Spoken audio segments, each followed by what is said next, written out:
Vous allez me dire qu'est-ce que je fais avec une roue comme ça. Salut. J'espère que vous allez bien, bienvenue sur ma chaîne. On se retrouve aujourd'hui pour une vidéo, comme je vous l'ai dit et je vous l'avais promis. Pour cette magnifique clé, on va pas venir dans les détails complets, mais je vais vous montrer le travail qui est effectué actuellement. Un travail titanesque, vraiment. Je pense que c'est l'un des travaux les plus gros que j'ai réalisé, parce qu'en fait en termes d'heures, vous la voyez comme ça, vous dites bon ça va, mais en fait il y a tellement de recoins, de petites parties, franchement c'est incroyable et ça me fait grave plaisir de faire cette voiture. En fait on va au bout des détails, je vais vous expliquer pourquoi. Viens voir, qu'est-ce qui s'est passé? On a dû enlever la roue là, ici, d'accord? Je vais te montrer rapidement. Je la pose comme ça, de toute façon je vais polir. Je sais pas si tu vas voir. Quand on a retiré la rouille, tu vois là, tout ça c'est de la rouille qui était emprisonnée là-dedans. Donc là, montre-leur bien, comme quoi c'est bien. Bon là, on voit plus que c'est rouillé parce que ça commence à être traité, mais on est que au début du processus.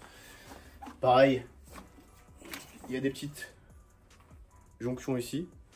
Je pense que c'est pour pas que la roue ou la jante frotte. Ouais, c'est ça, pour pas que la jante frotte un endroit du métal. Bref. Moi, je peux pas remonter un truc rouillé. C'est pas digne de ce nom. Et c'est pas digne de nous. C'est pas digne d'un détailleur, de toute façon. C'est pas digne de carrossier. Bref. Et vu que j'ai voulu aller dans le détail de chez full détail de chez Détail, il y a des endroits qui ne sont pas accessibles et qui ne sont pas démontables.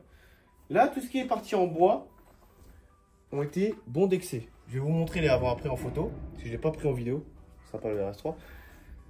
Mais celle-ci, on va venir après en détail de l'histoire. Cléné, c'est une histoire incroyable. La voiture est incroyable. Mais je voulais vous montrer vraiment la partie 50-50. Et on va faire quelques plans où je vais utiliser la rotative, notamment là-bas. Et là, vous pouvez le voir ici, un magnifique 50-50. Donc là, il reste du polish, ça sert à rien, je vais l'enlever.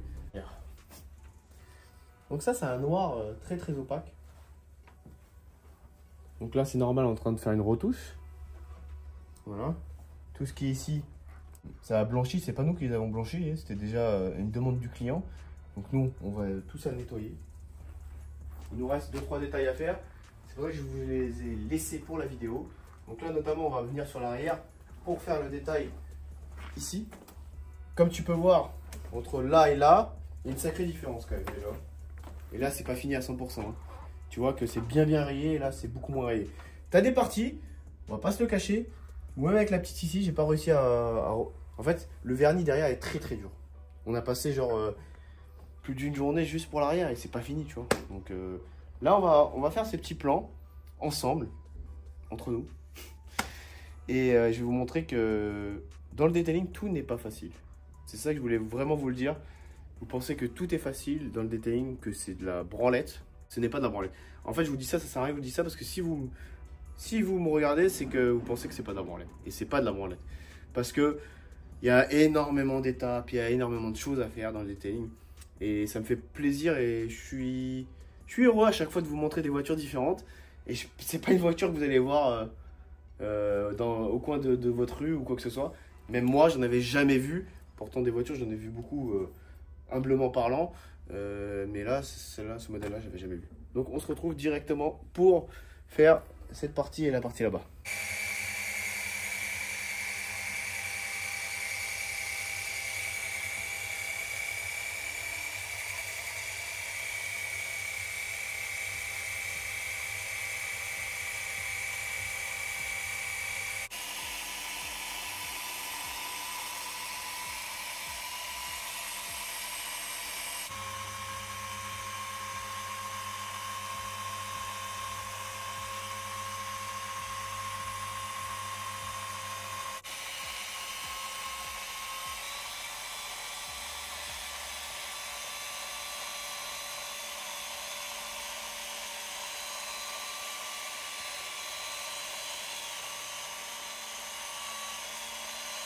Là, tu vas voir ici, il y a des zigzags, donc c'est ce que fait la rotative.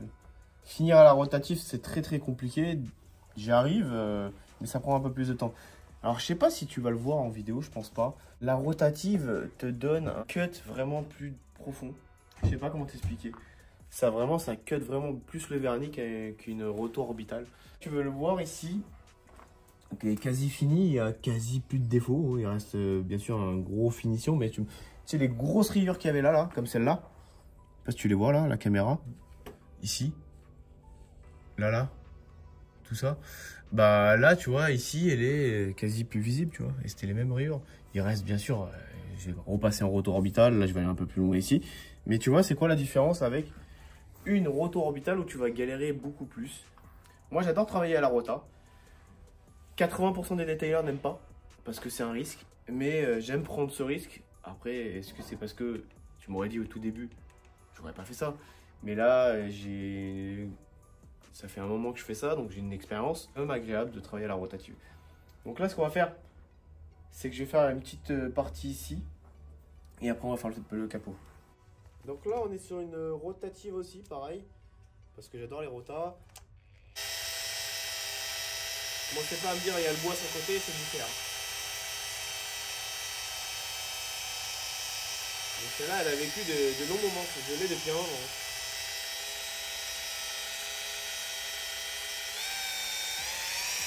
On augmente la vitesse peu par peu. Comme je vous ai dit, le but c'est pas de brûler le vernis.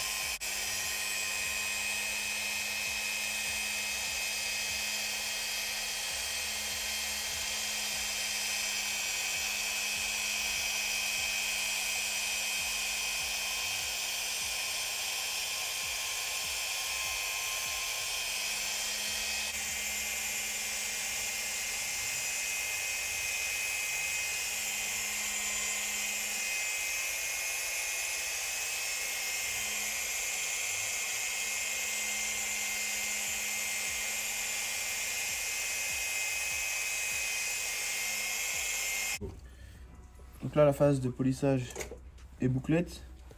Et comme tu peux le voir avec la rotative, on a enlevé toute rayure profonde. Comment je vais te montrer ça? Là, il n'y en a quasi plus. Tu vois ces rayures là qu'il y avait là? Là, tu vois celle-là là. Quand tu vas là, bah, il n'y en a plus. En fait, tu as juste les zigzags de la rotative, tu vois. Regarde. Picasso. Tu sais, quand je te montre, des fois, il y en a qui font du Picasso. Qu'est-ce que c'est que ça? Ouais, c'est ça. Et après, on va venir finir à la roto orbitale et on vous montrera le résultat final. Et on va passer devant sur le capot. Je n'ai pas besoin de l'orbital parce que devant, le vernis est beaucoup plus tendre. Donc, comme quoi, on a plusieurs vernis. Donc, c'est très important de montrer. PTG, c'est très important de regarder où ça en est. Même si le PTG que j'ai ne va pas mesurer ton vernis, mais ça va te donner un prélude. Parce qu'en fait, celui-là qui va vraiment mesurer le vernis, c'est une fortune. Donc nous, on a un PTG qui va mesurer tout. Ça veut dire au niveau de la peinture, la base et le vernis. Ça te donne une idée, savoir si ça a été repeint ou pas. Parce qu'il y a des voitures de 77 comme celle-ci qui ne sont pas repeintes. Donc celle-là, elle a été repeinte, mais plusieurs fois, de différentes manières. Donc on va aller devant et on va voir ça.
Bon, on se retrouve après quand même quelques temps. Il y a eu beaucoup d'imprévus. C'était une caisse qui était rayée pas possible, des vernis plus durs à l'arrière, plus fins à l'avant. C'est une caisse que je suis heureux d'avoir fait. Très très rare. Il n'y en a que 250 dans le monde. Je vais vous raconter un peu l'histoire. C'est vrai que qui est rare, mais quoique, je crois qu'on en a une deuxième. Venez avec moi. Une deuxième. Le propriétaire est amoureux de ces voitures. Ce que je peux comprendre parce que je l'ai conduit. Et c'est vrai que c'est sympa. Bon là, l'intérieur a été refait comme neuf. Je vais vous raconter un peu l'histoire de ces magnifiques voitures. Donc monsieur Cléné, Alain Cléné, voulait faire sa voiture, tu vois. Parce qu'à l'époque, on appelle ça des voitures néoclassiques, tu vois. Tout le monde, vous allez penser que c'est une Excalibur, ce n'est pas une Excalibur. Mais on est sur les mêmes, à peu près, proportions, au niveau aussi de la beauté de la voiture. Parce que c'est quand même beau comme voiture. Faut savoir que bon, Alain Cléné a décidé dans un salon de l'auto, il décide d'aller dans un salon de l'auto et vendre sa voiture qu'il n'a pas. Hein. Il avait fait juste une petite maquette pour essayer, pour voir. Il réussit à convaincre plusieurs acheteurs. Donc il se décide en 75, si je dis pas de conneries, de créer sa marque. Donc il prend un vieil aérodrome, un vieil hangar dans un aérodrome. Et il commence à faire sa voiture. Alors il faut savoir que plusieurs spécificités. Il faut savoir qu'en dessous, vous avez le châssis de la Lincoln. Voilà. Je vais vous mettre c'est quoi comme voiture la Lincoln de l'époque. Mark IV si je dis pas de bêtises. Donc c'est une caisse en fait qui a été boulonnée dessus directement. Un autre point, la caisse que vous voyez ici, bon, vous n'allez pas le voir parce que voilà, c'est une caisse, donc un intérieur, une cabine si on veut, de MG Midjet. Voilà. Donc il l'a pris, il l'a mis, bien sûr après il a moulé les ailes, il a moulé toutes les courbes qu'il y a à mouler. Donc là on est sur une MG Midjet. Et à l'intérieur, vous allez me dire, ouais c'est Frankenstein. It's alive. It's alive. It's alive. It's alive. It's alive. Faut savoir la petite... regardez. Faut pas que ça raye. Un V8, 5 litres 7, Ford, d'accord, de 159 chevaux. Oui, ça faisait pas beaucoup de chevaux à l'époque, mais franchement, ça suffit. Avec une boîte 3 rapports. Je vais vous montrer, c'est quoi cette tige-là? Vous voyez cette tige qui est juste là? Ben, c'est pour la boîte de vitesse. Vous allez la voir, qu'elle va tourner, avancer, regardez. Donc tu vois, la tige, elle vient raccourcir. Voilà. Ça sert pas à grand-chose parce que, comme tu peux le voir, c'est une tige qui doit descendre en bas au niveau de la boîte de vitesse. Donc il y a plein de spécificités sur cette voiture qui la rendent vraiment, je pense que peut-être 95% des personnes qui vont regarder cette vidéo ne connaissent pas cette voiture. Vous allez vous méprendre avec une Excalibur, mais ce n'est pas une Excalibur. Donc on a tous ces petits détails. Bon, bien sûr, ça c'est factice malheureusement. C'est très très beau, mais c'est factice. On a tout ce qui est bois qui est sur le côté. Franchement, moi je la trouve vraiment très très belle. Alors à l'intérieur, je t'invite mon ami à venir de l'autre côté. Et on va la détailler, vous allez voir, c'est plein de petits détails qui sont assez sympathiques quand même. Alors, on va s'asseoir confortablement. Donc là, on a carrément un cendrier incroyable. Les caleçettes, ça c'est la base. Donc ça, je sais pas ce que c'est pour faire beau. C'est un cendrier. Incroyable. Dessus, on a un poste cassette. C'est pour ça qu'il y a les cassettes. Voilà. On a même un équaliseur Pioneer. Incroyable. Et on a un peu ce tableau de bord, le volant Nardi. Voilà. Regardez tous les petits compteurs qui font penser un peu à de l'aviation. Vous avez vu? Donc la petite boîte à gants, on va pas se permettre de l'ouvrir parce que je fouille pas dans les boîtes à gants des clients. Mais regardez tout ça. Ça fait un petit cocon. Moi je l'ai conduit, j'ai eu la chance de la conduire et franchement c'est incroyable. Je pouvais pas filmer parce que j'étais avec le client. Mais incroyable. Franchement, c'est une vraie beauté. Moi, vous avez vu, c'est un peu moumouté là, style un peu Rolls-Royce. D'accord? Et on a tout ce qui est ampères, fuel, compteur, tour minute là. Là, on doit avoir la ventilation, la clim. Je pense qu'il y avait une clim à l'époque. Des lumières. Ah oui, j'ai oublié de vous montrer aussi un autre truc. Il faut savoir que chaque personne qui travaillait dessus ont leur nom. Regardez. Le body, donc ça veut dire la carrosserie, Cleveland Ilben. La peinture, Cream Bermudes. Et l'intérieur, by Buzz. Voilà. C'est incroyable, en fait, ils ont chacun leur nom apposé sur la... Moi, je trouve ça une reconnaissance de malade. C'est vraiment incroyable d'avoir ça. Et ah oui, on a une petite lumière qui est à l'intérieur du moteur, mais qui ne sert absolument à rien. Voilà, juste là. Je pense pas que vous allez voir grand chose. C'est pas des voitures que tu vas faire des millions de kilomètres, comme on en discutait avec le propriétaire. Mais ça reste quand même confortable comme voiture. Je l'ai conduit pas des millions de kilomètres, mais je l'ai conduit et ça m'a fait vraiment plaisir d'avoir cette voiture. En fait, tu chill avec ça.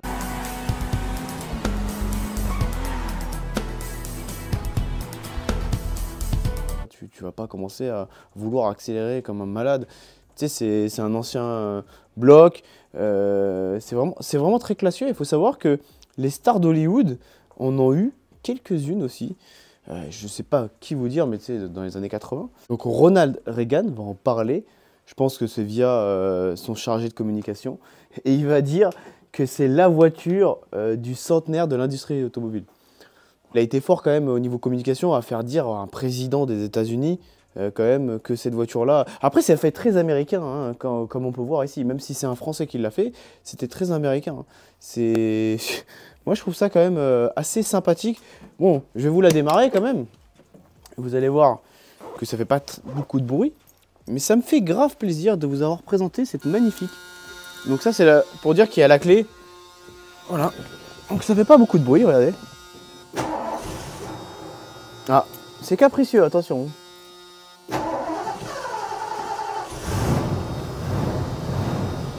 Voilà.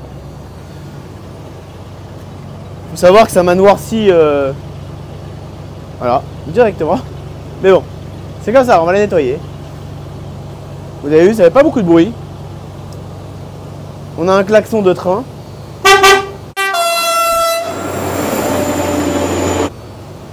Incroyable. Attention, le train en gare.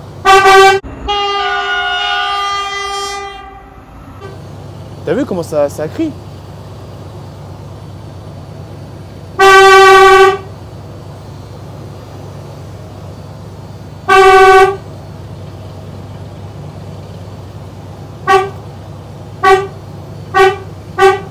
Ouais, je pars en couille, je sais. En fait, ça fait même pas 20 secondes, 30 secondes là, on est en train d'étouffer. Je vais la couper, je suis désolé. Merci. Voilà, donc nous, on a fait un traitement céramique comme vous pouvez le voir. Et comme vous avez vu juste avant, sur... Je suis vraiment en train d'étouffer. Comme vous avez vu sur la vidéo, c'est l'une des voitures, on va dire, que j'ai eu le plus de difficultés à avoir. Pourquoi? Parce qu'en fait, elle a été repeinte, vous savez, une voiture des années 79. C'est pas tout jeune. Et donc, il y a eu des vernis différents. À chaque fois qu'on tombait sur un nouveau truc, on avait un vernis différent. Mais bon, c'est pas grave, on a réussi à relever le défi. En ce moment, on a pas mal de défis comme ça et j'adore. Et faut savoir qu'il y en a une deuxième qui va arriver. Je sais pas si je vous l'ai présenté, mais je vais vous en faire une belle vidéo, je pense, en ASMR, parce qu'on me demande de plus en plus de l'ASMR. Mais il y a un gros travail là-dessus aussi. On a relaqué aussi les bois. Refait. Incroyable. La clénée, elle a été faite en 3 exemplaires, de 79 à 86, si je dis pas de bêtises. Et parce qu'à la base, il devait en faire qu'un seul modèle et dire que voilà, il n'y en avait plus. Et il a eu tellement de demandes après qu'il y a eu 3 modèles, 3 types. Donc le type le plus cher, c'est cette voiture-là. En fait, il n'y a pas vraiment de prix parce que tu en trouves sur Internet. Mais c'est pas vraiment en fait les mêmes modèles que ceux qui sont atypiques des types 1. Tu en trouves des types 1, mais dans des états qui sont parfois assez... qui sont pas beaux, quoi, tu vois. Celle-ci, ce qui est bien, c'est que l'intérieur est d'origine, contrairement à l'autre là-bas qui a été refaite. Donc voilà. Donc j'espère que cette vidéo vous a plu, avec cette magnifique voiture. Je vous laisse l'admirer encore, parce que vous n'allez pas la voir dans la rue, ça, je pense pas. C'est des voitures quand même atypiques. On n'en aura pas 10 comme ça. Quoique, on en a déjà 2. Mais oui, le propriétaire est un amoureux de ces voitures-là. C'est un passionné de véhicules. Donc ça fait grave plaisir. En tout cas, j'espère que cette vidéo vous a plu. N'hésitez pas à mettre un petit like, un petit commentaire, de me dire en commentaire ce que vous en avez pensé, est-ce que c'est bien ou pas bien, et de vous abonner à la chaîne, parce que 60% des personnes qui regardent les vidéos, je sais, on vous le dit assez souvent, mais vous n'êtes pas abonné. Abonnez-vous, c'est gratuit, ça mange pas de pain, hein, c'est gratuit. Et mettez un petit j'aime, et ça donne de la force, et on peut vous présenter des magnifiques voitures comme ça. C'est grâce à vous, donc merci à vous. Et on se dit à la semaine prochaine pour une nouvelle vidéo. Et on n'oublie pas, la maniaquerie n'est jamais finie. Allez, ciao ciao!